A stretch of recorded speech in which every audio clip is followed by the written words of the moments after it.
భాగ్యనగరాన్ని గత కొన్ని నెలలుగా బుల్డోజర్లో హడలెత్తిస్తున్నాయి. అక్రమ నిర్మాణాలపై హైడ్రా అధికారులు ఉక్కుపాదం మోపుతున్నారు. దీంతో బుల్డోజర్ పేరు వింటేనే నగరవాసులు జంకుతున్నారు. లేటెస్ట్గా నటుడు బాలకృష్ణ, కాంగ్రెస్ సీనియర్ నేత జానారెడ్డి ఇళ్లకు మార్క్ చేయడం హాట్ టాపిక్గా మారింది.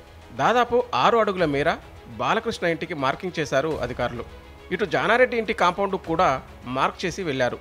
అయితే ఇవి హైడ్రా మార్కింగ్స్ కానే కావు. వీళ్ళవి అక్రమ నిర్మాణాలు అంతకన్నా కాదు. మరి ఈ మార్కింగ్లు దేనికోసం?